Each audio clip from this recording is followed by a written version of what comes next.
Fox 45 News Project Baltimore investigation revealed that administrators at Augusta Fells Savage High School promoted a student for years, despite that student only passing 3 classes in 4 years. Well, on Thursday, Dr. Sonia Santelises, school CEO, was called to answer questions from the City Education, Workforce, and Youth Committee. Joining us this morning to talk about what we learned from that hearing, we have OpenTheBooks.com founder Adam Andrzejewski. Good morning, Adam. Good morning, Shelley. Happy to be on the program. For those not familiar with Open the Books, let's start off. Just tell us a little bit about the work you do.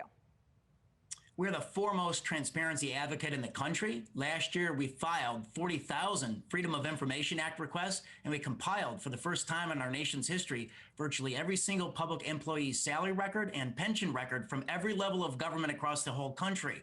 One of those units of government was the Baltimore City Public Schools, where we now know that the CEO of the schools makes nearly double that of Maryland Governor Larry Hogan. She made last year up to $339,000. Wow. Okay. Moving back to our hearing on the questioning, the city council meeting, she's coming before that hearing. What did we learn from that? What questions in your mind still need to be answered?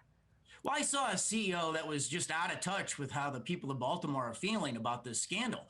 I mean, you saw parents during public comment absolutely apoplectic. They're angry. They don't think their children is getting the education in the classroom.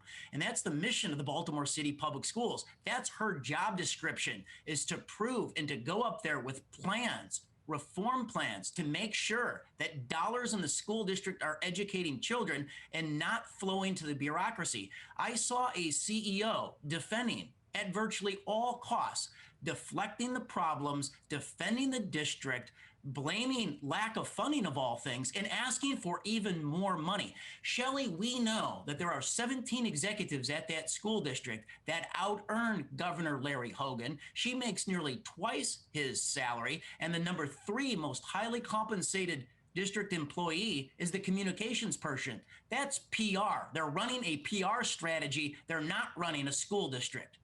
What do we need to see moving forward from school leaders? So I think they need to open the books. They need to come to the table with specific actionable plans on how dollars are going to go into the classroom, and they need to stop defending this bureaucracy. Your Project Baltimore investigation has done so much good to expose the fundamental issues that are going on in that district that are not being covered. What do you think it'll actually take to see change? So I think we need to see resource allocations change.